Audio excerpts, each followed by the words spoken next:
the Purvapaksha and then answered. So Vidisheshatvena Pratyek Brahma Vedanta hi bodhyate na swatantrena vadam vrittikaranam mata nirasaya. And so for refuting this particular mata or position of the Vrittikaras, that Vedantas do teach Brahma all right, but not Brahman for its own sake. Vedantas teach Brahman for the sake of meditation. Na swatantrena sutrasya varnakaantaram arabhyate, and to refute that position, meaning to dwell upon this particular idea, is the purpose of this second varnaka or second exposition, second discourse. Now, we studied Saras this far. Now, says Purnanandiya, the second paragraph on the same page, in the page, what is it? 139. Adhikaranam arachyade tatraide. So Ratnaprabhakara proceeds now to give us this particular adhikaranam, all the different elements of the adhikaranam. What is Vishaya, Samshaya, Purvapaksha, Samadhanam? This is so the Ratnaprabhakara proceeds to now create the background for the adhikaranam. Tatraide. So says, first is what? Vishaya. What is the Vishaya? Vedantaha. Earlier Varnaka also had Vishaya Vedantaha, but there the Vishaya was specifically such statement as Sadeva Somi Idamagrasi. Whether these sentences, what is it that they reveal?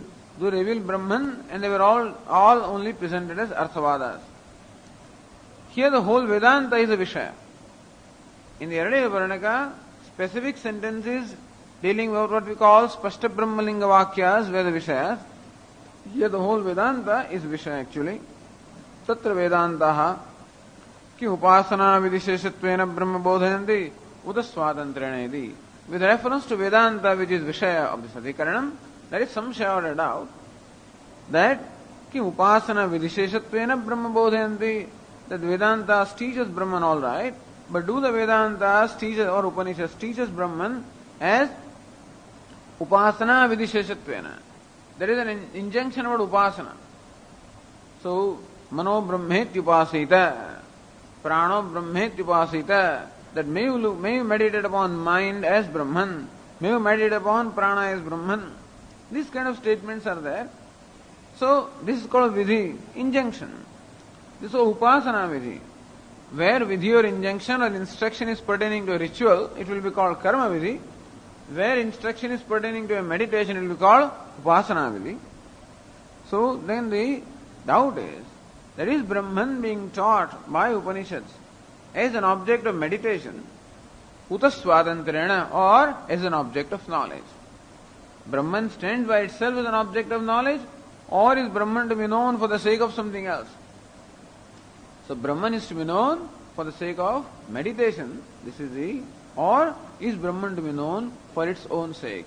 The idea is, does knowledge of Brahman serve the purpose of meditation? That having known Brahman, therefore it will help us to meditate on Brahman. Is it the purpose of knowledge of Brahman? Or the knowledge of Brahman in itself is a fulfillment? This is the doubt. Iti siddhe, iti siddhe vyutpatti abhava bhavabhyam, not abhava bhavabhyam, but vyutpatti abhava bhavabhyam, samshaya. Thus, siddhe arthe vyutpatti bhava, vyutpatti abhavabhyam. So, siddhe arthe vyutpatti. Vedantins say that siddhe arthe vyutpatti michchitam. The Vedantins say that a word has a capability of revealing an object without association with Kriya.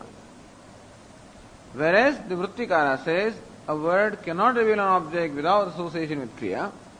So therefore, this is ultimately it all comes back to what we call epistemology, meaning the process of knowledge. Everybody knows that when the sentences are uttered, the knowledge takes place. But how does that knowledge take place? How does the mind grasp? How does a word reveal its meaning?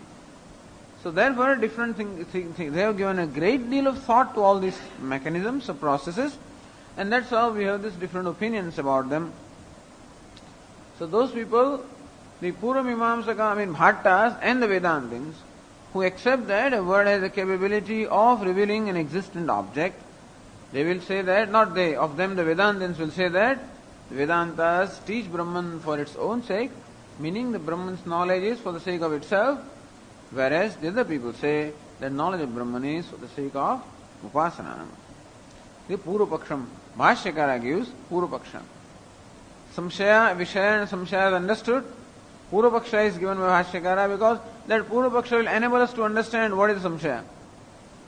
So therefore Bhashyakara does not take the trouble of giving every step, but because from whatever Bhashyakara gives us, we can derive ourselves the Purvapaksha and Vishaya. Therefore, there is no need for Bhashyakara to give what is not necessary. Okay.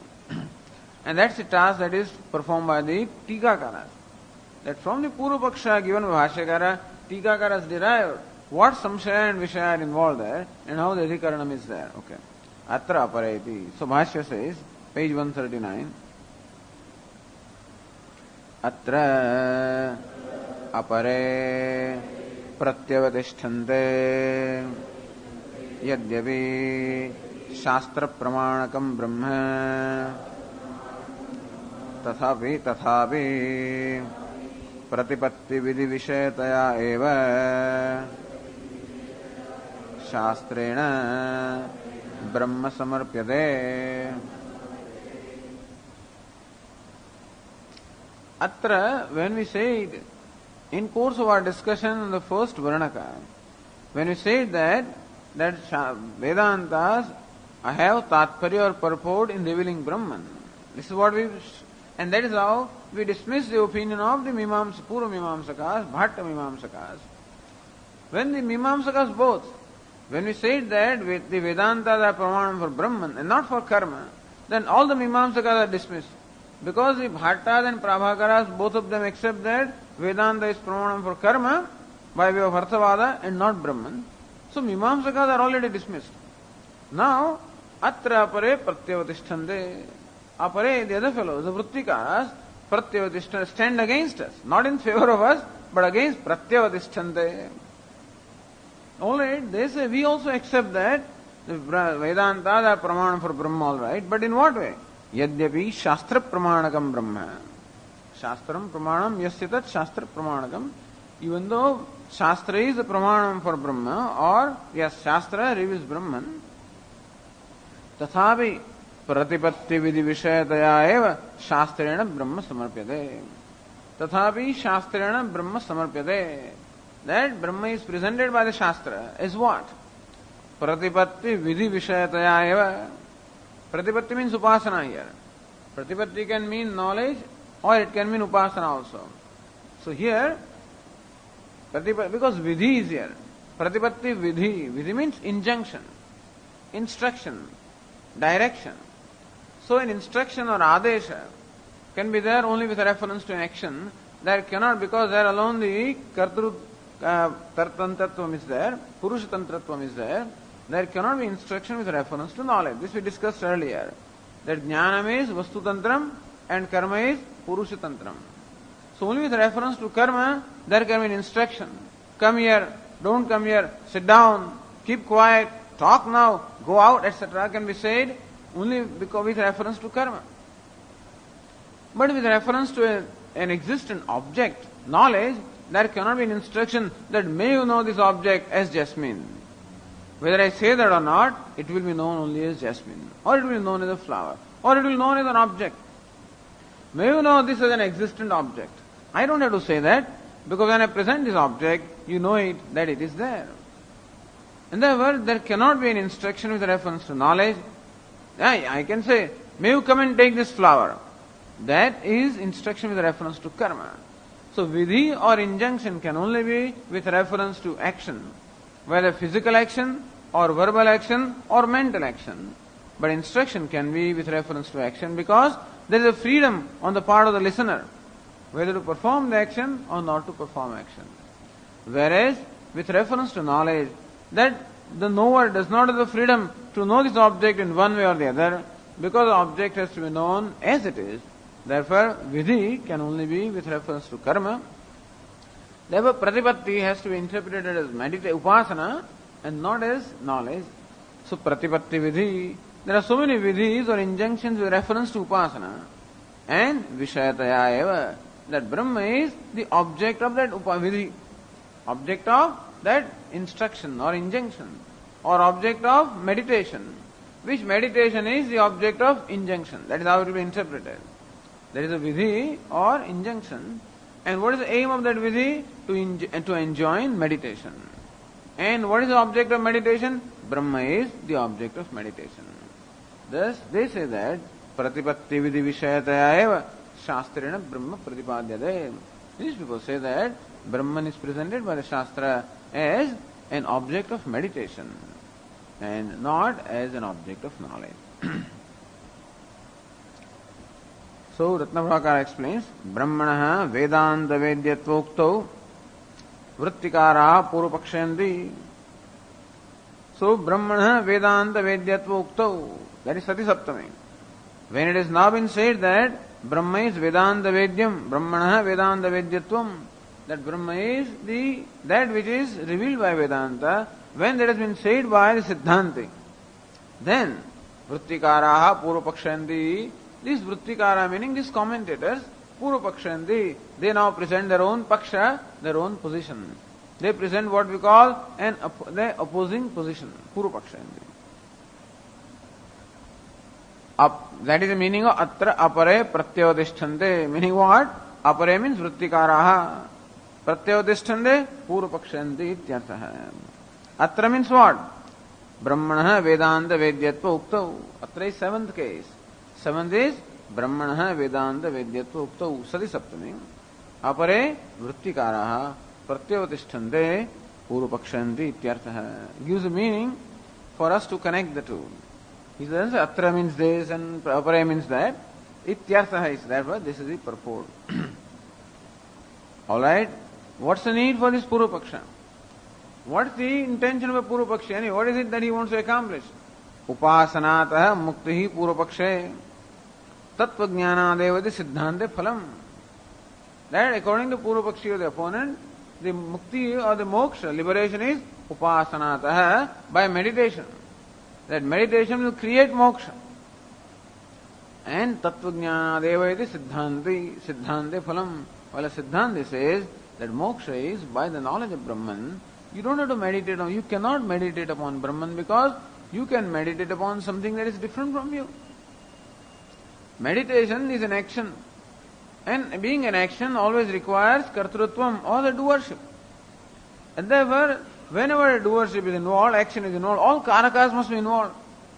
So a doer must be involved, an object of action must be involved, a method of doing must be involved, a purpose of doing must be involved. Unless all of these things are involved, an action cannot be accomplished, whatever be the nature of action. Whether it's a physical action, or verbal action, or mental action. So meditation is a mental action. Action means an actor or agent of action, action must be there. And the object upon which the action is performed also must be there.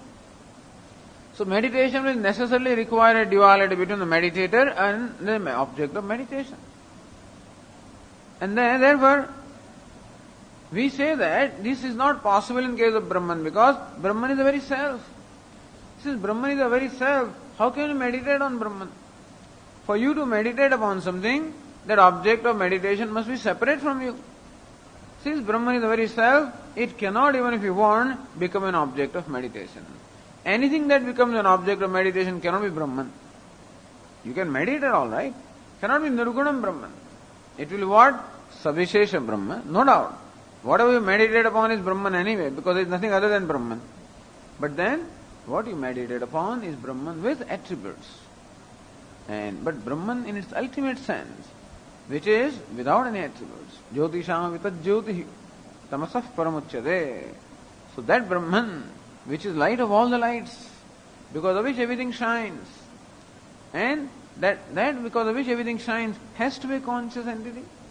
Brahman cannot be Jadam, because it is Jyotisham vitat jyotihi. It is the light of all the lights. That is because of which the whole creation is illumined. Tasya bhasa sarvamidam vibhati. So that which illumines the whole creation and everything that exists has to be conscious. And there is only one conscious entity in the creation, and that is I. Everywhere else there is only inertness. Yad drishyam tad jadam. So anything that is an object of knowledge is going to be what? Jada, or it is going to be unconscious. And therefore, if Brahman has to be conscious, that Brahman has to be self, because self alone is conscious. Everything other than self, if there is any, is unconscious. And therefore, Brahman has to be the self. If Brahman is different from self, it will become Jadam. Yet Jadam, tad anityam, tad nashyam. He is going to be subject to creation. So it is perishable. And therefore it cannot be Brahman. The word Brahman itself cannot be perishable. Brahman means big. And big means all pervasive. Therefore, avinashu tadvidhi yena sarvamidam tadam. In Bhagavad Gita, Lord Krishna says, Brahman is avinashi because yena. Because sarvamidam tadam. By which all of this is pervaded. Since it is all pervasive, therefore it is indestructible. So what Brahman reveals an entity that is all pervasive because it's big. And bigness without any restriction is how big? Which has no unrestricted big. And therefore it is all pervasive. And therefore it is indestructible. And therefore if it is indestructible, it cannot be Jadam. It cannot be created. It has to be subject. And therefore Brahman meaning Nirvishesham Brahman, has to be known as a self. It cannot become an object of meditation. This is how the Vedantin position is. So Tattva Devati Siddhante Phalam. Siddhanta is that Tattva Deva, merely by knowledge of Brahman alone you can gain moksha, not by meditating upon Brahman, because you can never meditate on Brahman which is to be known. Gnayam Brahma is one thing, Dhyayam Brahma is another thing. Okay. Now, Pratipatti Vidhi Vishayataya eva iti vakye Bhashya Tatparya Nurodhena Vidhi Pratipatti iti Vyatyasena Anvayam Jnapayan Artha Kadhana Purvakam Avatarayati Vidhi Niyoga iti. Even though Bhashyakara says Pratipatti Vidhi Vishayataya eva, in fact what Bhashyakara means is, it is not Pratipatti Vidhi but Vidhi Pratipatti Vishayataya. So Videhe, as he will explain, that expression of Bhashyakara is Vyatyasena, by changing the order. Anvayam Jnapayan, the Anvaya or the order is to be understood as Vidhi Pratipatti Vishayataya eva. And therefore Ratnabhara says Vidhi Niyoga. Niyoga means injunction, or instruction. So Vidhi means injunction. Tasya Vishaya Pratipatti. Videhe Vishaya, you are enjoining something. What are you enjoining? Meditation. May you meditate upon Brahman. May you meditate. Number one. Then you ask, meditate upon what? Brahman. So may you meditate upon Brahman. When we say, Brahman becomes the object of meditation, and meditation becomes what? The object of instruction. I am giving an instruction.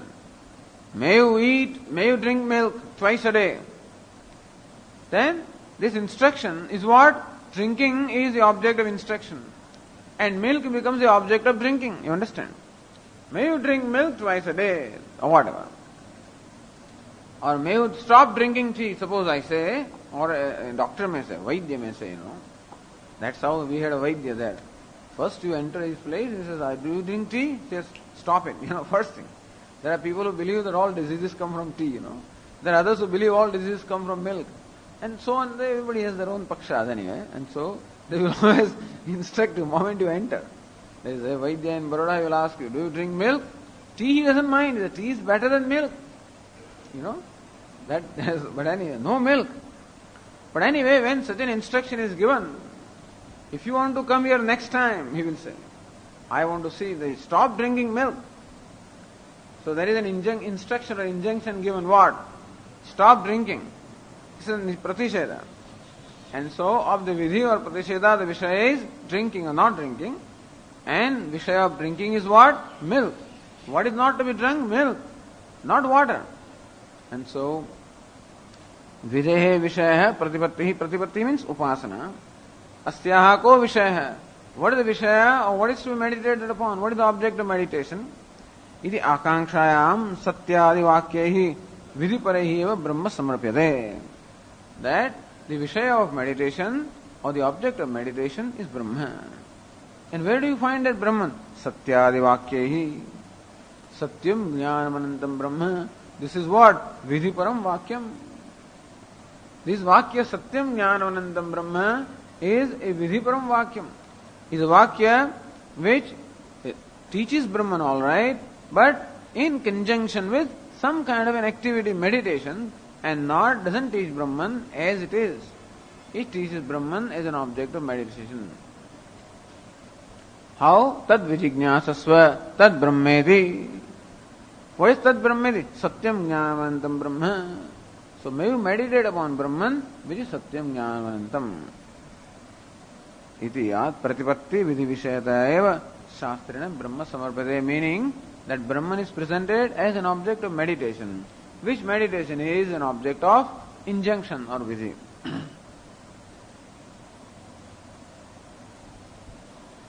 So vidhi niyoga, anupadam niyoga shabdartha apurvamiti vakshate.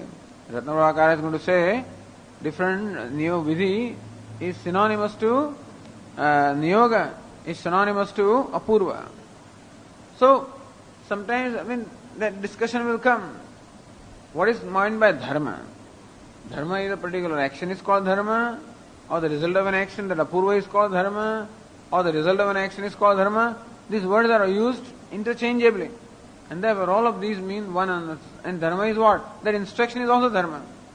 Vidhi is also dharma, kriya also is dharma, apurva also is dharma, swarga also is dharma ultimately. And therefore the word dharma can be employed in all this sense. All of these are to be understood as synonyms. So vidhi paraihi eva, Purnananda explains below, vidhi tad vijignyasasva ityadi, meaning that such statement as satyam jnanavanandam brahma do not stand on their own. They do not reveal Brahman on their own, but they reveal that Brahman which is the object of vidhi, tad vijignyasasva. May you seek to know that Brahman, meaning may you meditate on that Brahman. And satyam jnanavanandam brahma, this statement presents Brahman as an object of meditation which is about which the instruction is found elsewhere. Tat parehi swarte phalabhavat. Therefore, according to them, whenever any statements of Vedas or Vedanta reveal existent entity, they do not have tatparya in swartha. That knowledge of Brahman, knowledge of Yupa, knowledge of anything, of Vrihi, Yava, all of these different things are presented there in Vedas. But then, knowledge of an existent entity is not for its own sake, it is there to pursue the purpose of some karma, which will come in the discussion. Swarte phalabhavat tadeka vakyadapannaihi.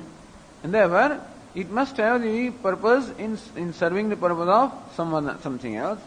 Satyam jnanavanandam brahma ityadi vakyahi. This vakya, such as satyam jnanavanandam brahma, sadeva swami idamagrasi, and so forth and so on. Tattvamasi is a vidhi. May you know yourself as Brahman, meaning may you know, meditate upon the self as Brahman. That's how they will say. Which Brahman? Sadeva swami idamagrasi, ekameva advitiyam. That Brahman which is one without a second, may you meditate upon that as your own self. They don't bother to tell you how to meditate. If it is one without a second, how can you meditate upon it? That perhaps they will have to explain that in some other way. I guess they explain everything in their own. Once you have a certain conclusion, you'll find explanations anyway. That's the mind, that's how it works. Apurva vishaya upasana vishayataya brahmana vidisheshatvam samarpyade. And thus, they say that Brahman is presented as an object of meditation. It is shastra pramanakatvam. So, Brahma has shastra pramanakatvam. Brahman is taught by shastra, all right, but taught as an object of meditation. Tad vijignyasasva. Vidhi apurva rupo viniyoga. Same. Vidhi is a viniyoga. Again an instruction, which is something not known to you so far. Apurva rupa. Tad vishayiniya pratipatti upasana. And that upasana which becomes the vishaya or the object of that vidhi. Tad vishayataya iti vigraha. Brahman is the vishaya of the upasana, which itself is the vishaya of the vidhi. Which is what? Apurva rupo viniyoga. Vidhi, viniyoga, all of these words also again, it amount to the same thing. Pratipattehe vidhi vishayatvam nama vidhi hetu kruta vishayatvam iti mantavyam.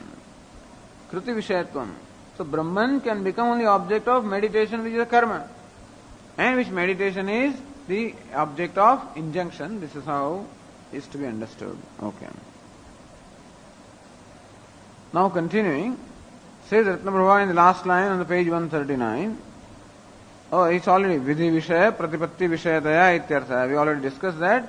Brahman is presented as the object of meditation, which is the object of Vidhi or injunction. Then Ratnaprabha continues, page 140. Vidhi Parad Vakyat Tat Sheshalabhe Drishtantamaha. How a Parinishthita Vastu or an existing thing is revealed by the Vedas elsewhere also as a something connected with action and not in itself. Vidhi Parad Vakyat Tat Sheshalabhe means Upasana Sheshalabhe Drishtantam. How the Vakyas, so when the Mimamsakas analyzed the Vedas, they found so many sentences which did not really have any content of instruction. So they had to connect those sentences with some sentences of instruction. And that is how they find the meaningfulness of all the statements of Vedas, directly or indirectly. So Bhashyakara also gives illustration here. There is Purvapaksha rather, gives illustration of how Vedas elsewhere also present certain existent objects which are atindriya. Brahman is accepted as atindriyam. Then alone Vedanta is a pramanam. So elsewhere also Vedas do present objects which are atindriya, meaning not known otherwise, but they are presented as objects which are connected with some activity or the other, and those objects are not presented in themselves, but they are presented as connected with some activity. For that Bhashyakara gives Drishtanta. Means the Purvapakshi gives Drishtanta, and that is how Satyam Jnanam Anantam also becomes Drishtanta. Then it becomes Darshtanta. So, Satyam Jnanam Ityadi Vakyat Ityartha. That is Darshtanta, and for that the Drishtanta is given Yatha iti. So Bhashyakara says, Yatha Yupahavaniyadini Alaukikani api Vidisheshataya Shastrena Samarpyante Tadvata. In Vedas you find mention of Yupa. Yupa means a sacrificial post. Ahvaniya, a particular kind of a fire. So you find mention of these objects in the Vedas. And in that particular place you do not find any mention of a Kriya. Then what to do with those things? Then you have to connect them with some Kriya. This process is explained by Ratnaprabhakara. You see how Mimamsakas proceed to explain or to account for rather all the statements of Vedas. Says Ratnaprabhakara, so Yupa, Yupe Pashum Badnadi. It is a statement. Yupe Pashum Badnadi. So meaning Pashoho Bandhanam, so Pashum Badnadi. So one ties a sacrificial animal with a post called Yupa. Now you never knew what a Yupa is. You came to know for the first time in Veda, from the Vedas alone, that this is called a Yupa. Ahavaniye Juhodi. You do not know in our own Vyavahara what Ahavaniya is. Veda says there is a fire called Ahavaniya. Garhapatya, Ahavaniya, Dakshinagni. These are all different Agnis presented by the Vedas. And these are all the Agnis which have certain purpose to serve. Garhapatya in the olden days, they always used to maintain fire in the home. The fire was never allowed to extinguish. Fire was always maintained in the home. And that fire is called Garhapatya, Gruhapati. Fire of the Gruha which is maintained by the Gruhapati or the head of the household is called Garhapatya. So it will always, embers will be there, it will always kept going. And every morning when they perform what we call Agnihotra Karma, then from that Garhapatya fire which is already on, you take a burning piece or an ember, and in another Veda you invoke fire called Ahavaniya, which is a fire where oblations are given. So oblations are not given in the Garhapatya fire. Oblations are given the Ahavaniya fire, which is specifically invoked for the sake of oblations, and then it is allowed to extinguish. Once that Agnihotra Kriya is over, then that Ahavaniya fire gets extinguished. But that Garhapatya fire is always maintained. And then there was also going to be Dakshinagni. which they use for the purpose of cooking rice, etc., which are to be offered in. So there is another fire on the line side of in the south direction, which fire is used for. If you've seen sometimes yaga, you have seen that the priest takes in one katori rice with water and cooks it right on fire itself. So that fire where this kind of food is cooked to be offered in the Agni, so that particular fire is called Dakshinagni. Anyway, the idea is that there is no way that we can know about these fires. These are the objects that are revealed by Vedas, because they are alaukika. Fire is okay, but this is ahavaniya fire. A fire having a particular characteristic, which invoked in a certain way, which piled up in a certain way, invoked in a certain way, maintained in a certain way, all of this is revealed by Vedas. Therefore, fire itself is not atindriya, but ahavaniya, particular kind of fire which will accomplish a certain purpose. Only when you set up the fire in that manner, and only when you offer oblation in that manner, that a particular purva or adrushta will be created, which will help you to go to Swarga. If otherwise independently you set up a fire and keep on pouring ghee, nothing will happen. You will just waste ghee. But you do the way Vedas tell you to do, then that pouring of the ghee will create for you a punya, certain kind of an effect, which will take you to Swarga. So whenever you perform rituals, make sure that you do as it is stipulated in Shastra, and not, Swami, I do it as I like. That you can do. And you can be happy also. But then, if you want a particular result, if you don't want any result, merely do what you want. If you are enjoying the very doing, do it as you like. But then if you want a particular result to come, that I want heaven, I want this and that, then you must perform an action in a certain way. If you just want a ride, go ahead wherever you want to go. But if you want to reach a destination, then you must follow a certain road. You follow? Otherwise you will not reach the destination. So if you want ride for the sake of ride, there is no rule as to how you should drive, where you should go.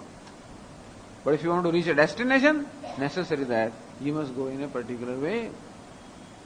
So also when you perform a karma with a certain objective in mind, then you must follow all the stipulations. If you just enjoy fire, watching it sometimes, how the flames come out, and you pour ghee and enjoy the flames and things, theek hai, jaisa as you like, you can do. But if you want that pouring of oblation should create a particular result, you better do as it is stipulated in scriptures. Therefore, this ahavaniya, yupa, etc., all of these are called atindriya vishaya, alaukika vishaya. Meaning they are all the vishayas only revealed by the Vedas, in as much as you must prepare them only as stipulated in the scriptures and not in some other way. If you want the sacrificial post to be erected, then you must use a particular kind of wood. It must be cut from a branch of a particular kind of tree. And while cutting you must chant particular kind of mantras. And then you must prepare it in a particular way. And thus, when you follow that procedure, then alone that sikh is called yupa, otherwise not called yupa. So yupa is a post. Not any post is called yupa. A post prepared from a particular kind of wood in a particular manner with particular samskara or particular purificatory rites. That is called yupa. And where will you learn about this? Only from the Vedas. Not in any other. Because it is atindriya vishaya. You don't know whether a given post can be called yupa or not. That Veda tells you. So yupe pashum badnadi or pashoho bandhanam kuryat. May you tie this pashu, sacrificial animal, with the post. Ahavaniye juhoti. Or one offers oblation in the ahavaniya fire. Indram yajeta. May one do yajanam when worship Indra. Iti vidhishu, they are called vidhi vakyas. Although we don't always see vidhi, but you do convert them, you see. Iti vidhishu. So when somebody says that yupe pashoho bandhanam kuryat, that one should tie the pashu to a yupa, then ko yupa, what is that yupa? That question will arise. So when you find an instruction in course of ritual, that now may you tie this pashu to a yupa, then you will ask a question, what is a yupa? Or may you offer the oblation to ahavaniya? Question, what is ahavaniya? Or may you worship Indra? Who is Indra? So, ke upadeha iti akankshayam So when these instructions are given, they will generate akanksha and in quick inquiry on your mind. Then elsewhere you will find an answer to that akanksha. Yupam takshati ashtasri karoti iti takshanadi samskrutam daru yupaha. Yupam takshati. Then he removes this, he polishes that yupa. Ashtasri karoti. He makes it into this octagonal shape. So octagonal, that is called sacrificial post. Not any post with 8 octagonal, but cut from a particular branch in a particular way with particular mantra and so on and so forth. Then it is called yupa. So it is takshanadi samskrutam daru yupaha. Daru, a wood which is thus prepared in a particular manner by takshanam etc. That is called yupaha. Not any daru or any wood is not called yupa. This is called yupaha. Agnin adadhita iti adhana samskrita agni ahvaniya. Which is called ahvaniya fire? That fire in which oblations are offered. That is called ahvaniya. Who is Indra? Who is to be worshipped? Vajrahastah Purandaraha. So Vajrahastah, wielding a thunderbolt. Purandaraha, one who destroys the Puris. One who destroys the cities of the enemies. One who wields the thunderbolt is called Indraha. So that one should be worshipped, not anybody else. If you want a given result, then worship that Devata having these particular characteristics. Idi Vidiparaihi Vakyahi Samarpante. And therefore, all these objects which are stated elsewhere are connected to Vidhi. And that is how such mention as Yupa, Ahavaniya, Indra, all of these serve the purpose of Vidhi and not on their own. Vedas have no interest in teaching about Yupa or Indra or Ahavaniya fire for themselves. All of them are taught by the Vedas for the sake of performance of some rituals. And this is why we find the style of Vedas. This is what we find everywhere in Vedas. Since Vedanta also is Veda alone, so whatever style is followed in the rest of the Veda must be followed here. This is argument here. So when Satyam Jnanavanantam is presented as Darshtanta, and this business Yupe Pashum Badnad is presented as Drishtanta, then these Bhakyas are presented in the same category. That is also Veda, this is also Veda, and therefore the same criterion must be followed. So whatever criterion is followed in interpretation of those statements is a criterion should be followed in interpretation of Upanishadic statements, and there all the objects serve the purpose of Kriya, so here also Brahman should serve the purpose of some Kriya.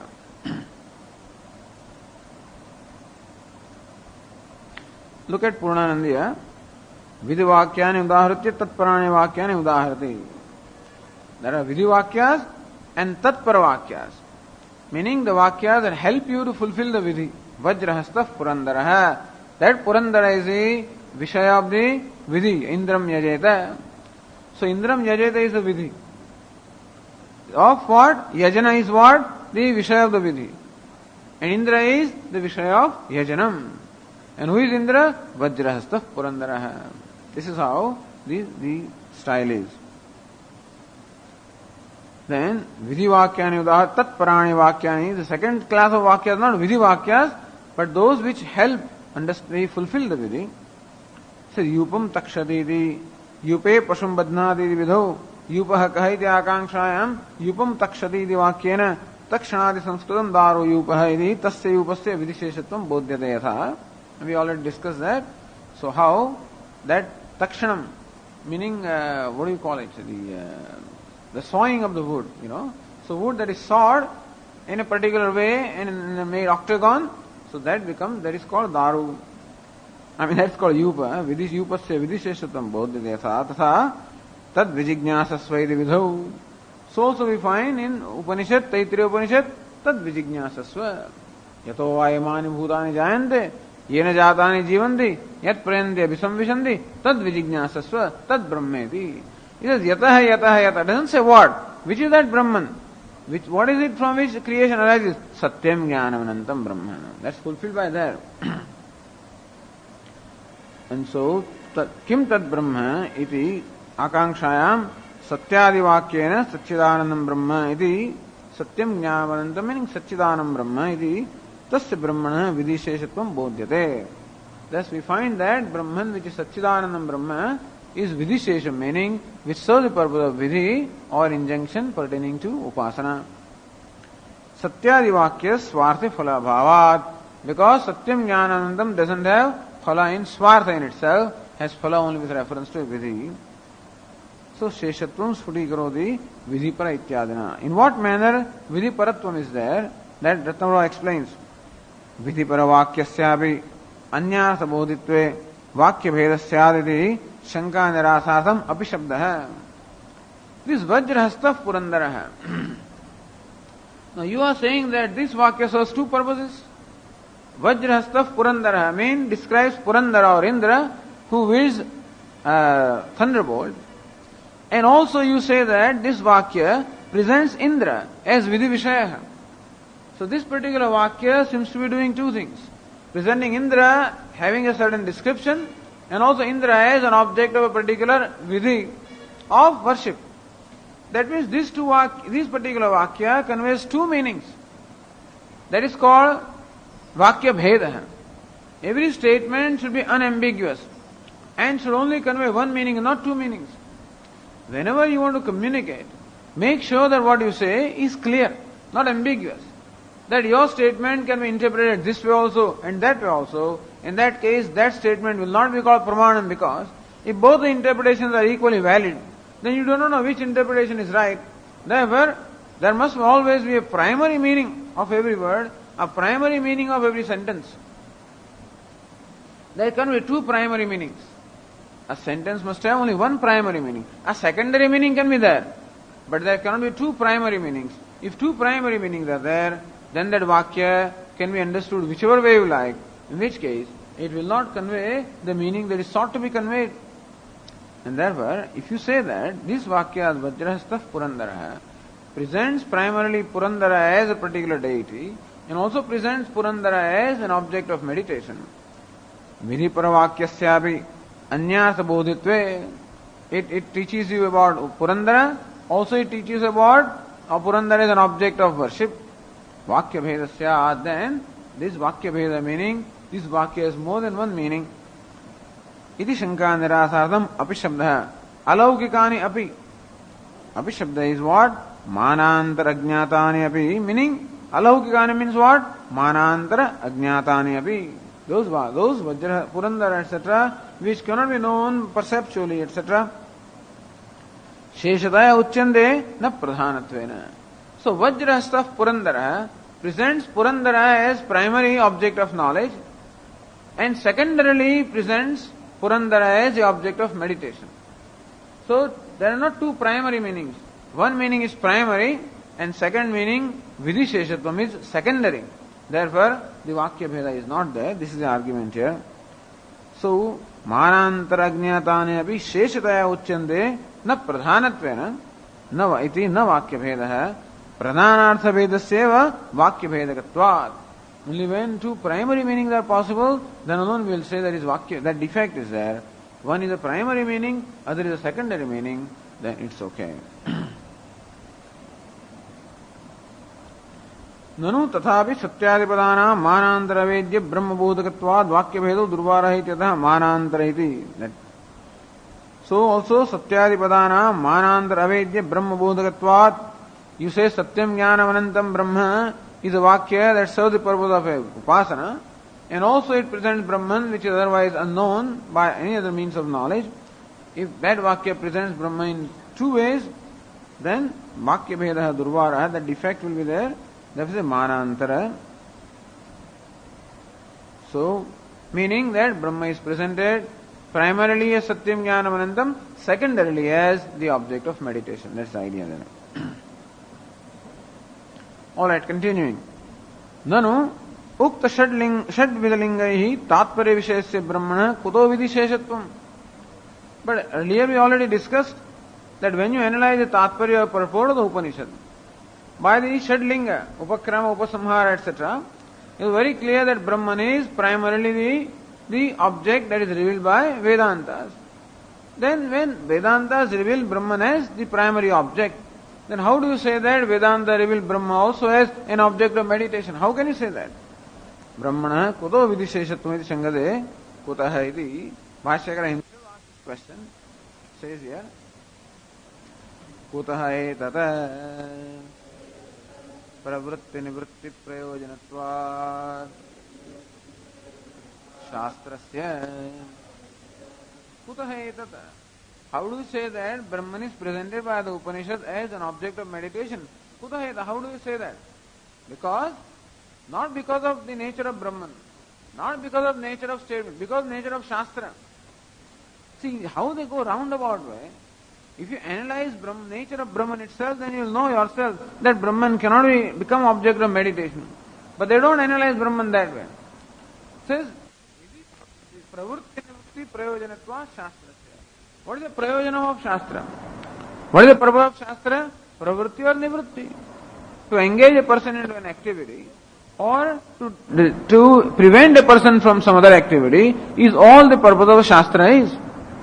Because we don't know what to do in our life with reference to this Vaidika Vishaya. About eating, drinking, etc. we may know.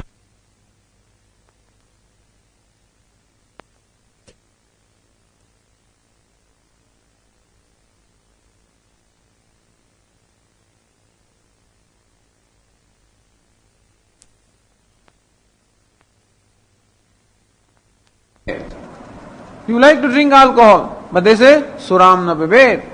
If you want dharma, then Surapanam is a dharma. How do you say that? By only validity of Shastra. Why do you say that drinking alcohol is a dharma? Because Shastra says it. That's all. Then you may find some reason. You may also give logical reason, but primary reason is what? Because Shastra says. Himsam na kuryat. Don't hurt anybody. Why? Why should I not hurt? Because Shastra says that. Then we'll give reason that you should not do to others what you do not want them to do. Since you do not want to be hurt, therefore you should not hurt other people. Since you don't like to be hurt, others also do not like to be hurt. And therefore, one should not hurt. But that is a reasoning, that is something that is in keeping with that injunction, himsam na kuryat, na himsya sarva bhutani. But primarily, how do we learn that one should not hurt others? From Shastra. Primarily, how do we learn that kalanjam na bhakshayet? You should not eat that particular kind of meat. Why? Because Shastra says that. You do not know what meat does to you. But then the doctor says that if you eat meat, then you become stronger. That's all right. Because doctor only looks at what we call the gross body. The Vedas are looking at you as a whole person. And not only merely your material welfare, but they are looking at your overall welfare. And therefore, what meat eating has to do with your overall welfare, you cannot determine, nor a doctor can determine, Vedas alone can determine, because what unseen effect eating meat creates, whether that apurva or unseen effect goes in favor of you or goes against you, who can determine that? Only Vedas can, because we do not know what unseen effect is created. If I could see that, then I can decide myself, but we do not know. That's why we depend upon the Shastra. So what is the purpose of Shastra? Pravritti nivritti. What is pravritti? What I may not want to do this. Wake up in the morning in Brahma Muhurta. Worship the sun before the sunrise. Do this. If given choice, I will want to sleep until 8 o'clock. If given choice, I will only eat, drink and make merry. So no, worship in the morning, do Gayatri Japa, do Sandhya Vandanam, do this, do Agnihotra, etc. Because there is a tendency in the part of the person not to take trouble, not to exert. Therefore, Vidhi is there. And there are other tendencies in me. I am naturally attracted to Surapanam, Kalanja Bhakshanam and stuff like that. You know, because senses are attracted toward objects and therefore I want to do this. Suram na pibet. Then there is Nisheda. Prevent this fellow's natural tendency. Either natural tendencies are alone addressed here. Natural tendency is not to exert, you exert. Natural tendency is to indulge in the sense objects, don't indulge. This is how pravritti and nivritti, both of them involve an activity on the part of the person. In one case to invoke a certain tendency which is not there, in another case to restrain certain tendency which is there. And this is what Shastra does, because I cannot determine by myself which of my tendencies is healthy for me and which is not healthy for me. Just as a child cannot decide what is healthy for it and what is not. Given a choice, the child will eat all matti, It enjoys that. But mother immediately will take away cruelly. Looks very cruel. Open your mouth, pull out everything, That fellow is eating that clay, matti. Mother will ask him to open the mouth and take it out. How cruel it looks, isn't it? But who knows better? Mother knows better. Because the child is not mature enough to know what is good for it. And therefore, child will eat anything that is crawling there also. Everything they pick up, and the children being what they are. So that's why mothers have to be very watchful all the time. And similarly also, when we do not have maturity with reference to certain objects, then scriptures serve the purpose of this mother, which tell us what to do and what not to do, because Atindriya Vishaya, in those matters where we do not have the knowledge of ourselves, there we have to depend upon the instruction of the scriptures. Where we know, scriptures need not have to tell us, They don't say, walk on your two legs, don't walk on your head. You don't find the instruction in Veda because I know how to do it myself. So where I can decide myself, you don't require scriptures. But where in my decision there can be some transgressing of the law, then they ask you to always keep up in accordance with law. Dharmyam, dharma, anurupam. So that dharma is not known to me, therefore Vedas always teaches about dharma. Dharma is in keeping with the order. Everywhere the order is. Eating, drinking, talking, walking, everywhere order is involved. I may not know what that order is. Everywhere instruction is given, that is called dharma. So instruction itself can be called dharma also. Doing that action also can be called dharma. Not hurting somebody is called dharma also. And the punya that comes by result of that also is called dharma. You see? Because punya will not come unless you do something. And you will not do unless the instruction is there. Therefore by karya karana bhava also dharma is everywhere. So dharma is, the vidhi also is called dharma. The action that is performed as a result of vidhi also is called dharma. The apurva, the result that comes also is called dharma. Anyway, so to give us knowledge about dharma, which cannot be otherwise known to us because of our limited knowledge and because of the raga dvesha that we have, because of the natural tendency to transgress the dharma. That natural tendency is not there in animals or in beings other than human beings. They automatically follow dharma. So cat always follows dharma of cat. Is ever a cat? Morning also cat. At any time a cat sees a rat, it will just jump. Doesn't see it is 5 o'clock in the morning. How can you do that? It will do. How can you eat this at 12 o'clock? Doesn't matter. Cat is always a cat, A rat is always a rat. A dog is always, it will bark at any time. When a dog finds that some outsider has come, it will bark whether it is 2 o'clock in the morning or 2 o'clock in the afternoon. Doesn't matter. It is always a dog. Not I. I don't talk at 2 o'clock in the evening, at night. I behave differently at different times. A dog always behaves as a dog. So dog can be predictable. That's why I say beware of dogs. Because our dog is such that it will jump at anybody. So beware of dog. Predictability is there, In human being, predictability is not there because that will is there. Free will being there in human being.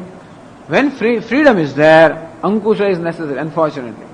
Wherever freedom is given, there is always a possibility of violating the law or of abusing that freedom. Therefore, wherever freedom is, instructions are needed, dharma is needed, and that is where is the role of Vedas. Otherwise, what is to be done? What's the use of Vedas saying that this is called sun and this is moon and this is star? I don't need Vedas for that. For existent object, I don't need Vedas because I can myself learn. Where do I need Vedas? Where my buddhi or my abilities of knowledge, etc., have limitation. And therefore, with reference to dharma, which is the nature of vidhi and nisheda, that is where the primary contribution of Veda is. So all of the contributions should always be considered as serving the purpose of dharma. Otherwise, what's the use of Veda? Pravritti nivritti prayojanatva shastrasya. That is why we say, since Shastra has a prayojanam, a purport in pravritti or nivritti, meaning dharma, which involves some action of engagement or disengagement, that being the purport of Vedas, therefore we say that even when Vedanta being Vedas, when they teach us about Brahman, it cannot be for the sake of Brahman, it must serve the purpose of some activity. What to do with Brahman now? Oh, it's Satyam Jnanavandam, so what? What to do with it? That this fellow will ask. All right, meditate on that. Then he's satisfied. No, I'll do something about it. And that is how then Veda also are fulfilled and the listener also is fulfilled.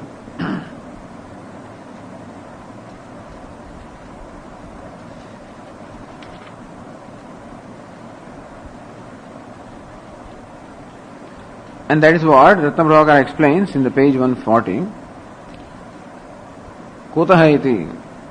So we ask, how do you say that Brahman is presented as Vidhi Vishaya? Says, now Ratnaprabhakara explains.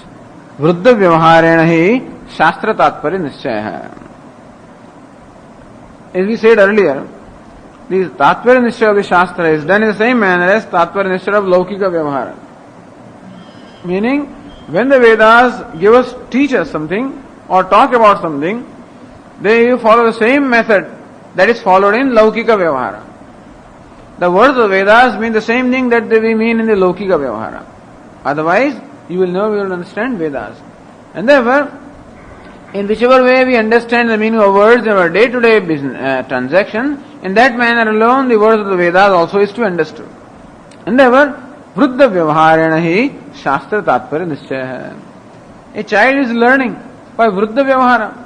When a child cannot talk and doesn't have the knowledge of words, doesn't have knowledge of this world, then it keeps on learning and grasps things.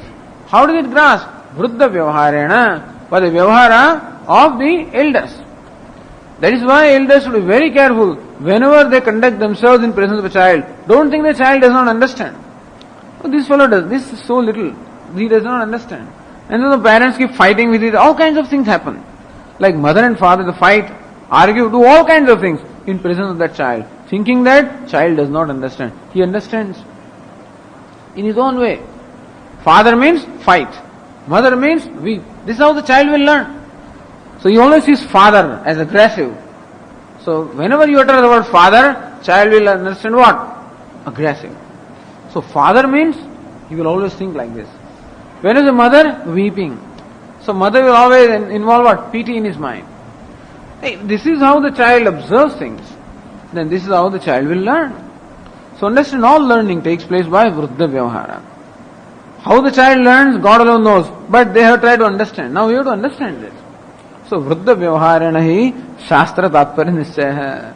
The purport of the Shastra can be ascertained by the purport, the way we ascertain the purport of the Laukika words, and how we understand the things of the world by the Vruddha Vyavahara, or by the way the elders conduct themselves. Vruddha Vyavahara cha Shrotuhu Pravritti Nivritti Uddishya Apta Prayoga Drishyate. We find also Drishyate, we find what? That Shrotuhu Pravritti Nivritti Uddishya. Vruddha means an elder one, giving instruction to a middle one. The child is observing an elder one who is giving instruction to the middle one. So when elder one says something to the younger one, what is the purpose of instruction? Pravritti or nivritti? Go and get water. Or bring napkin. No, that's all. Bring napkin. Or clean up this vessel. Very often when they invite Swamiji for Viksha, sometimes some things are overlooked. Oh, where is napkin? Come on, go and bring napkin. Come on, go and switch on the light, So these are the instructions given, which involve pravritti. Or sometimes, hey, don't talk. When Swamiji is sitting, don't talk. That is what nivritti. This fellow is talking. Stop it. Or the two fellows talking in between. Swamiji is sitting here, these fellows keep on talking, So father thinks it is wrong. Stop it. There is also an instruction for nivritti, which also involves an activity on the part of stopping. To talk is something very natural for the fellows, and to resist from talking also involves an activity, an action on their part. So anyway, we find that elders always, this is how the Vedika tradition is, and that's how Indian tradition is. Always instruct. See, in the Shastras they always instructed us. We find our parents are instructing children all the time. Sit down. Don't eat. Stop eating. Eat 3 chapatis. Why do you eat 3 chapatis? Everywhere keep on instructing. That's how Vedas are, that's how we also are. And therefore we cannot imagine that you can communicate with child in a manner other than instruction. These are East and West are so different. Instructions are not to be given. Understanding is to be created. So understand that even though we talk of knowledge, we are emphasizing karma in this culture. And those fellows, even though they talk about karma, they emphasize knowledge in that culture. How? A child is to be made to understand and not instructed. Let him do by his own understanding what he wants to do. Don't ask him to do this. He will not accept it anyway. That's how they are brought up.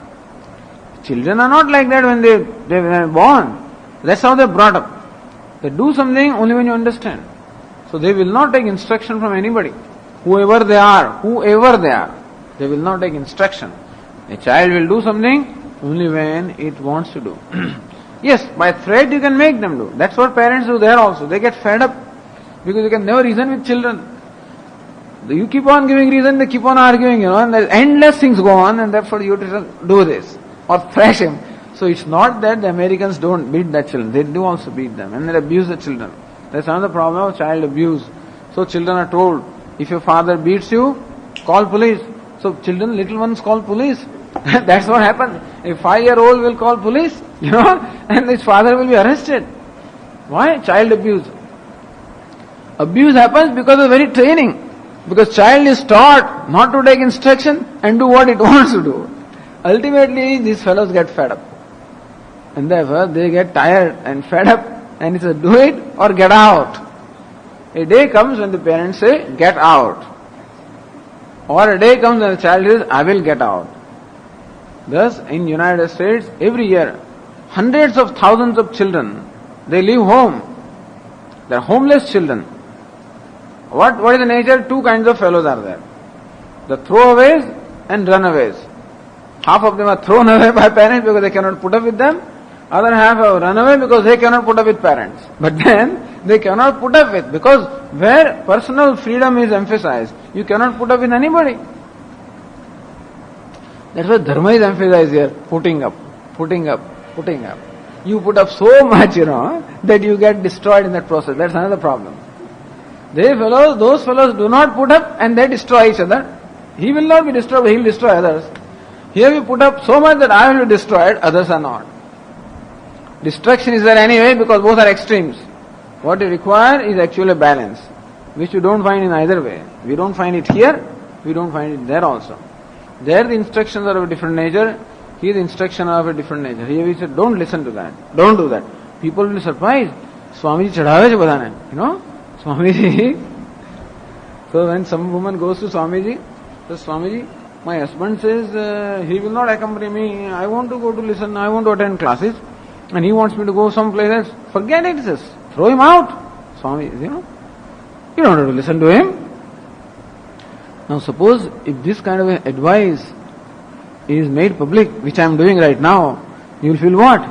That Swamiji, he is instigating these women, instigating the people against them, It's not that.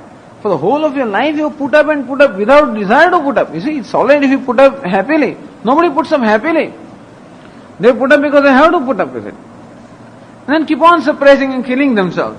Such an extent that a day comes when you cannot say a word, cannot do anything. So much domination is there, the person becomes just, good for nothing. Like the soldiers. Left, they don't think left, right. Some parents treat their children like this, They all, by the word, something should be done. Then the children, how wonderful these children are, how disciplined the children are. Children have become robots, So eat, so eat. Stop. Get up. That's what parents like. They want to control children. They don't want to teach children. They don't want to raise children. They want to control children. Husband wants to control wife. Everybody wants to control everybody. Or wife also want to control husband in their own way. Different people have different ways of doing things anyway. But then, everybody wants to express freedom by way of controlling. Regardless of that, what I am saying is, this is our understanding. Shastra always is what? Shasanat Shastram. That which rules you is Shastram. That Shamsanat Shastram is there, very much there, but that is not something that is generally available to common people.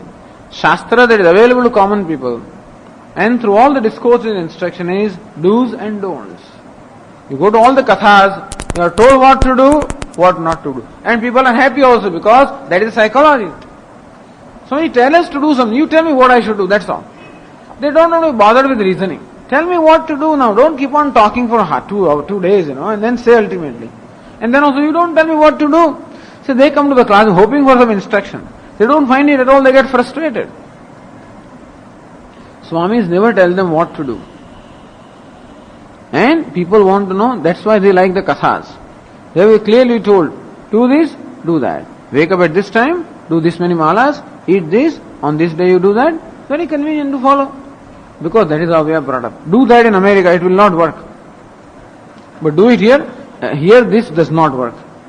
You try to give them knowledge, try to make them think, just cannot work. People don't want to think, they want to be told. That is how, because the whole culture is. And this is how the Purva Mimamsakas look upon the Shastra. And even though there is a Shastra called Upanishad, which is only devoted to knowledge, they lump it along with Karma Kanda and somehow the other interpret that as only devoted to karma and not devoted to knowledge. This trend of thing has been going on from that time and is imbibed in our blood, you see.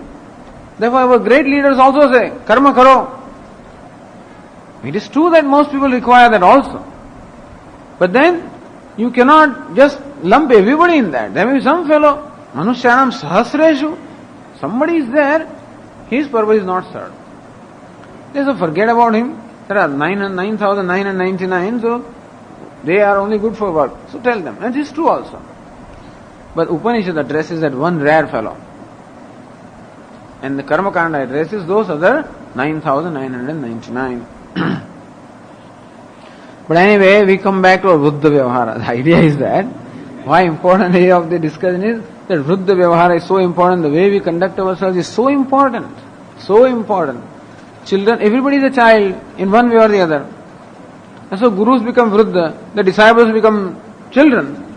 They always learn from their Vyavahara. Or they always watch. They have to watch. Because you don't know the intentions. So therefore you only learn by Vyavahara. And that's how the child also picks up from the Vyavahara of the elders. So Vruddha Vyavahara, Shrotuhu, Pravritti Nivritti Uddeshya Apta Prayoga Drishyate. This is it. What we find is that the elders always give instruction to the youngest, Pravritti or Nivritti. Do this or don't do that. This is what we find. Ataha Shastrasyapi Teva Prayojane. Since the child only learns from the Vyavahara of the elders, and since we find that the elders always give the nature of Vyavahara of the elders is always the nature of instruction of Pravritti and Nivritti. And that's how the child has learned. That's how the life is found to be. Therefore the Shastra also must have the Prayojan. The Shastra is Vruddha, is instructing us. Just as an elder tells me, then I understand that I should do something or not do. So also when the Shastra talks to me, I will only have a tendency to understand Shastra in that way. And keeping that tendency in mind, keeping that tendency in me in mind, Shastra also talks to me only in the language of instruction, pravritti and nivritti, vidhi and nisheda. So just as in the Vruddha Vyavahara, we learn only of the nature of vidhi nisheda, so that Shastra also must have the same prayojanam, because Shastra follows the line of Vyavahara. So teva prayojane, techa karya jnana janya iti. And also, they also create in me the knowledge of karyam, what is to be done. So whenever somebody tells me, what do they tell me? What I should do. So also when Shastra says something, what knowledge they generate? What I should do. Iti karyaparatum Shastrasya. And therefore, the Shastra is devoted to, or the purport of Shastra is to create in me the knowledge of what is to be done. Not to instruct me, but to create knowledge of what is to be done. And therefore I will do. For whatever reason, because I want to do, or because there is a threat, or there is something. That's why I do. It's not that the younger one has to do what the elder one tells, but they do. Either because they think that it is in their own interest, or because there is a fear of punishment, etc., or something. Or there is a reverence that he wants to really do. Whatever, then, whether something is done or not is a different thing, but the instruction is always of the nature of making him know what is to be done or what is not to be done. Iti karyaparatvam shastrasya. Shastra therefore also is only devoted to giving knowledge of karya. Tataha karya sheshatvam brahmana. And therefore Shastra which talks about Brahman also. Even then, if there are statements which do not directly reveal Kriya, then how will you understand them? Then you will understand them as related to Kriya in some other way. So when the elder says, this is a cow, then I say, well, alright, this is a cow, okay. So what? Then, elsewhere then it will be said, cow gives milk, milk is to be drunk, so that you become healthy. So then I will understand cow as someone who gives milk. And therefore, milking the cow is something that is what I understand the cow to be meant for. And thus, everything is meant for some activity. And that is how we understand also in our Vyavahara, and that's how we understand Veda also. So even when Vedas talk about some parinishthita vastu such as Brahman, we understand that the purpose of revealing Brahman must be for some Kriya, but that's what we found the purpose to be in all the Vyavahara also. That's why Shastra, that is why we say the Shastra is Karyaparam. So without understanding the meaning of Brahman or nature of Brahman, they are looking at the overall trend of the Shastra and lumping Upanishad also in the same manner. So you must understand how they arrive at the conclusion. Not by looking at the nature of Brahman, but by the general trend of the scriptures. The scriptures have a trend only to give instruction, because in life also we find elders giving instruction only, and Shastra also serves the purpose of elder, and therefore they also give instruction. So whatever Shastra says, it must be for instruction, either instruction directly or for the sake of instruction. Therefore, Brahman also is for the sake of some instruction. And therefore, that Vakya of Satyam Jnanam Anantam must be connected with some instruction of Brahman. Tad Vijijñāsasva. This is how the connection has to be understood. This is the contention of the Purva-paksha.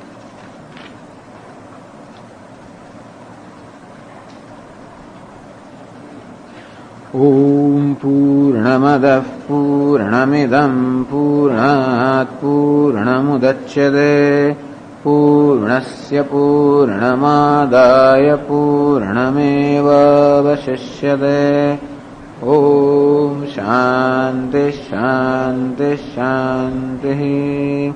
Rahugrasta Divakarendu Sadrusha Maya Samachchadanad Sanmatrah Karanopasamharanato Yo Bhutsa Shuptah Puman Pragasvapsvamiti Prabodha Samaye Yah Pratyabhijñāyate Tasmai Shri Guru Murtaye Namaidam Shri Rakshinamurtaye.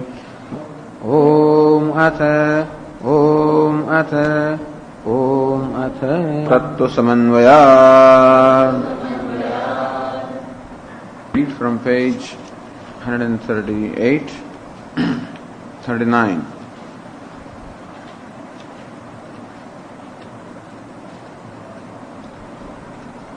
Atra pare pratyavadishthante yadyapi shastra pramanakam brahma tathapi pratipatti vidivishayatayaiva shastrena brahma samarpyate yatha yupahavaniyadini अलौकिकान्यपि विदिशेषतया शास्त्रेण समर्प्यन्ते तद्वत् कुत एतत् प्रवृत्तिनिवृत्तिप्रयोजनत्वात् शास्त्रस्य. So reasoning for the Purva Paksha is pravritti nivritti prayojanatvat shastrasya. The Shastra has a prayojanam in pravritti and nivritti. To engage someone into activity or to make someone else desist from another activity is the express purpose of the scriptures. And that being the case, we say that Brahman that is presented by Shastra also is presented as a component of an activity, just as other siddhavastu such as yupa, ahavaniya, etc., which are alaukika, meaning just as Brahman also is alaukikam, yupa, ahavaniya, this fire, etc., all alaukika. And they are all presented by the scriptures not for their own sake, but as components of some activity. Similarly also, Brahman is alaukikam and is no doubt presented by the Shastra as a Tatparya Vishaya. Even then, it is presented not for its own sake, it is presented as a component of karma, namely upasana in this case, that Brahman is presented as upasana Vishaya. There is a vidhi pertaining to upasana which will be presented. And the Vishaya of the upasana is Brahma. This is how the contention of the Purva Pakshi is.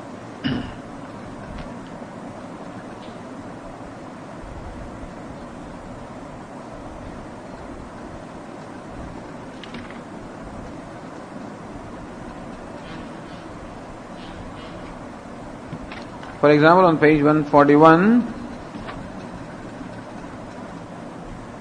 say page 140 at the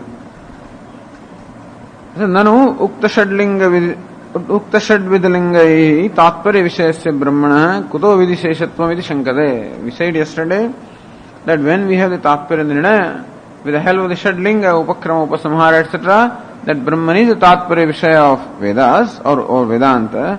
How do you say that Brahma is presented as a component or for the sake of Vidhi, for the sake of Upasana? How do you say that?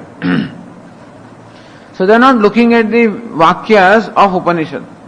They are looking at life in general. And they are looking at the role of Shastra in general.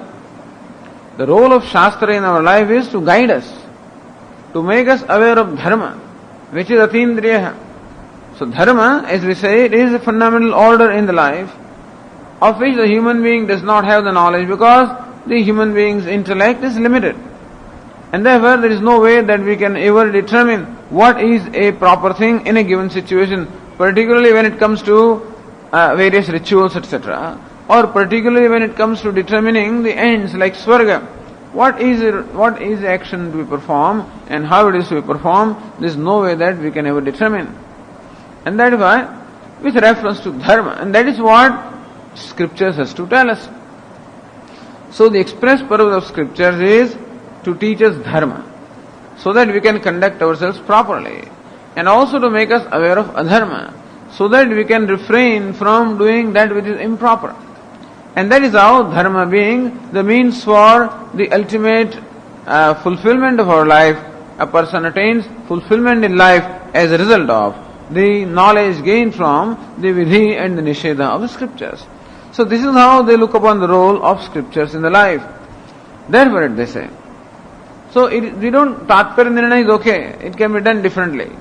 But the point is, since the Scriptures have the express purpose of teaching us Dharma, which is of the nature of Vidhi and Nisheda, therefore Upanishad also being Shastra must have the purpose of only teaching us Dharma, meaning something adrushta in the form of Vidhi, and that is why we say, and also, then the Prabhakara Mata, he said, Vriddha Vyavaharanahi Shastra Tatparya Nishchaya.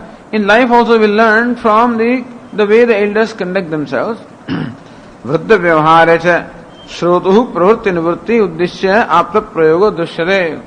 We find that in all the Vriddha means the elderly, how the elderly people conduct themselves.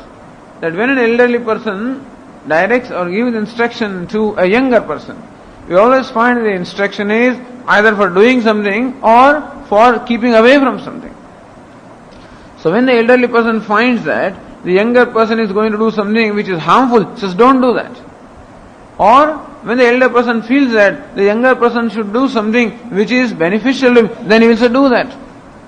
So we find that the elders always give instruction to the youngers for doing something that is beneficial to them or for avoiding that which is harmful to them. This is what we find, and this is how the child learns. That's the reason why we have Shraddha in the Aptavakya. In India, Aptavakya meaning the words of the elders and the learned are looked upon with Shraddha, with reverence. And therefore we adopt them, whether we understand them or not. That's how we grow up. Because my father said that, because my grandfather said that, because such and such person said, therefore I am doing it. And that is enough for us, for whatever reason. We don't need to know why is it so. Because we have an implicit faith. That's a tradition. So how the tradition runs in our blood also, that we find of course our parents also accepting with faith or trust what their elders were telling them, and therefore we also adopt that in our life. There is this Shraddha in Aptavakya, and Vedas are Paramaptavakya, and therefore naturally there is Shraddha there. So this is also another lacking element. This Shraddha business or reverence for elders etc. is not there in West. Reverence not because the person is old.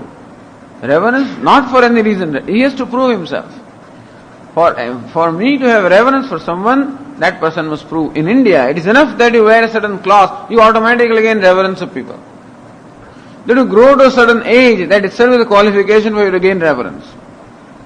Or that you are in a certain position, or you are born in a certain way, or certain family, or in a certain position. So these themselves become the reasons for you to be revered by people. Indians being what they are. That's how we are brought up. We also revere them. Not so in the West. Says, why should I have to prostrate to him? What for? The question. It's just because he's older too, so what? Just because he's sadhu, so what? He does not inspire me, and therefore I will only prostrate to someone who inspires me or who proves himself. So the sadhus have a lot of difficulty when they go to West in that sense, that they cannot simply expect to be treated in the manner that they are being automatically treated here. Because here the whole culture and the outlook is different. There, whoever it is has to prove himself or herself to be worthy of reverence.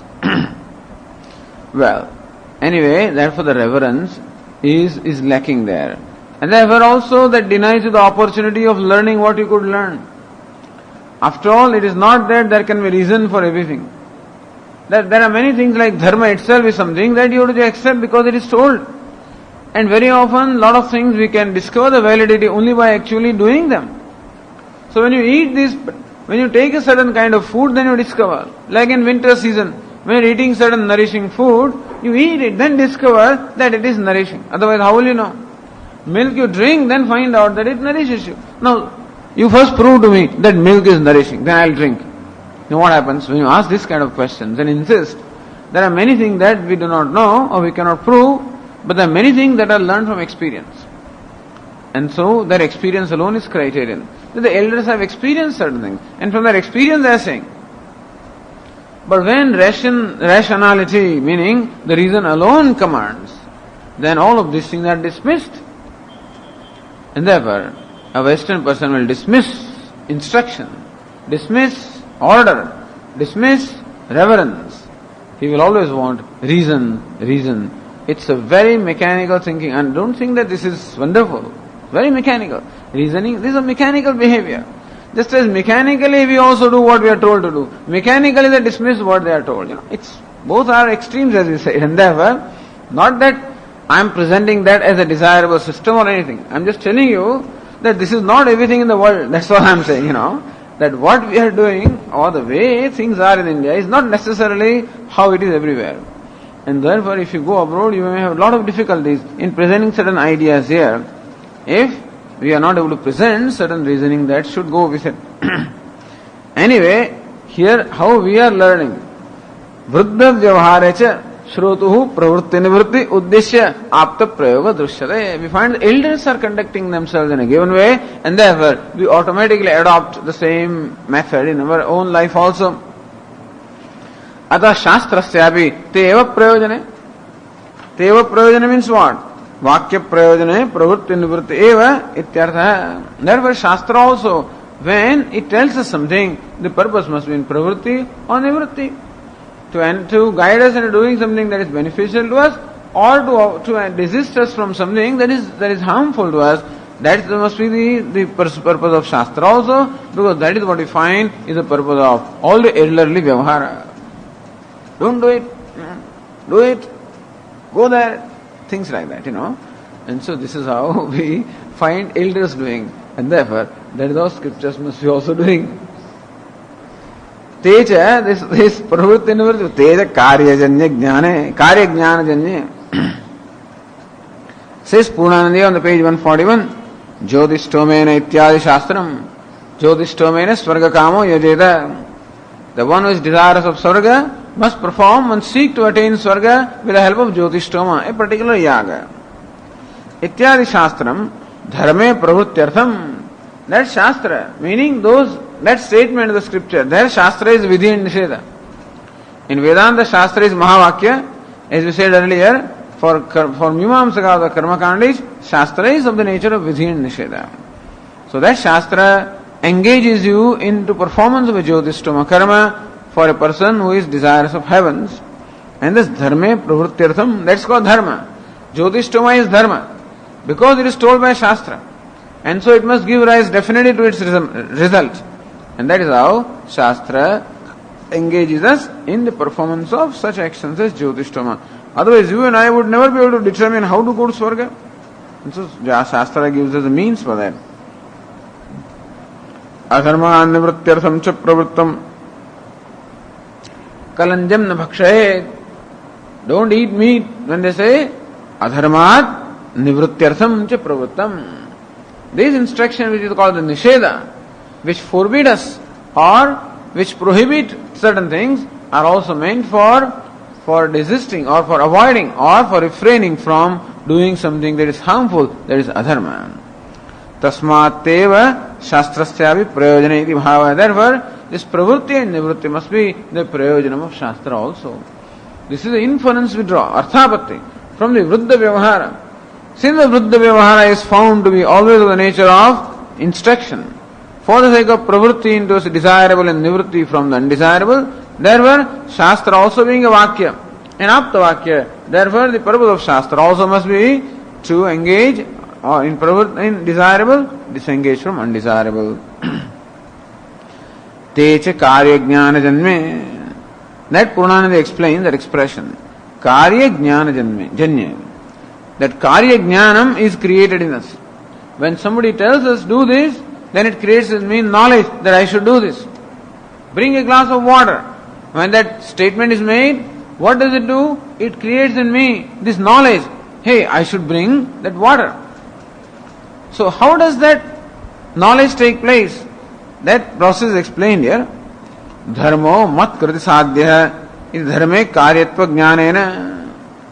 When Shastra says, Jyotishtomena swarga kamo yajeda, since I am desirous of going to heavens, and the Shastra says that the one who is desirous of heavens must perform the Jyotishtoma Yaga, then I say, hey, the Jyotishtoma Yaga is something that I should perform. Mat kriti sadhya is something that I can perform. Iti dharme karyatva jnanena. So Jyotishtoma attains the status of that which should be done by me. Since I am desirous of Swarga, therefore that particular yaga or that particular ritual attains the status of that which should be done by me. With reference to Jyotishtoma, there is Karyatva Jnanam, that Jyotishtoma is something that should be done by me, so that I can attain the desired end. Pravritti utpadyate. Otherwise nobody will do Jyotishtoma. When would anybody do anything? And particularly such complicated rituals as Jyotishtoma, when somebody would do? When there is this kind of a conviction on my part that I should do it. How can that conviction arise in me? When I realize that doing that will enable me to achieve the end that is very dear to my heart, or which is very desirable to me. So Shastra presents a given thing as a means for attainment of something desirable.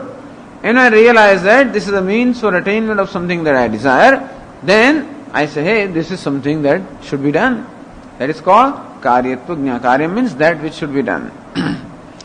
Karyatva Jnanena. When that kind of a conviction arises with reference to Jyotishtoma or any such action, Pravritti utpadyate, then alone I will do it. Then alone one is inspired or one is prompted to do a particular action. Get a glass of water. When it is said, 3 fellows are sitting, 1 person gets up, 2 fellows don't get up. Because that 1 person, that Karyatva Jnana is that, hey, father is saying, get a glass of water. This fellow feels that I am son. It is my duty as a son to give water to my father, and therefore that bringing water is something should be done. That Karyatva Jnana is generated, so the fellow gets up and does it. Other 2 fellows, that doesn't happen to them. So every time he keeps on drinking water, whatever, I don't know what they think. But they just overlook the instruction. So when we overlook the instruction, something is not happening within us. So okay, टेव पड़ी गई. That's all, that's a habit. Or let somebody else do it. Why should I do it?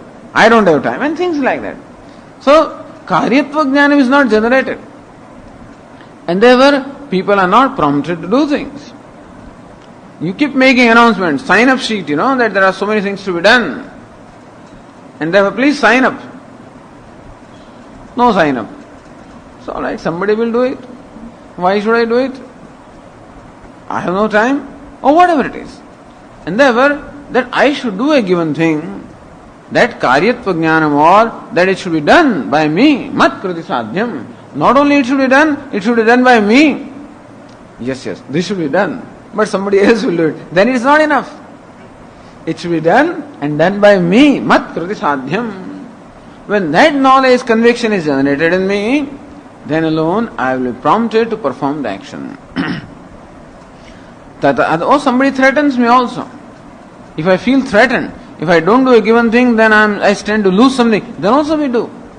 It is not that we always do because we are interested in doing, but we do because there is a threat of some punishment. Then also I should do because I am not interested in punishment. Therefore this action again becomes a means for something desirable, meaning for avoidance of dukkha. So sukha prapti and dukkha nivritti, these are the two desirable ends. Either a given thing becomes a means for sukha prapti or it becomes a means for dukkha nivritti. When I determine in my own mind that a given action becomes a means for attainment of happiness or avoiding of pain, then it becomes something that I think should be done. Let's go karyatva jnanam. When that knowledge or conviction here takes place, then pravritti utpadyate. Then alone pravritti or a response from me takes place. Tatah karyatva jnanajanyatvam pravrittau praptam. Therefore, pravritti is what? Karyatva jnanajanya. Karya means karyatva jnanajanya pravritti. Pravritti or activity is always born of this conviction that something should be done by me. Evam nivrittau api asti. And similarly also when I feel that by doing something it will land me into some difficulty, then nivritti, I want to refrain from doing that. So nivrittau api asti. Tathahi heyam kalanja bhakshanadikam man nivritti prayatna karyamidi. That kalanja bhakshanam, if you eat meat, you will go to naraka. That's what they say. You do this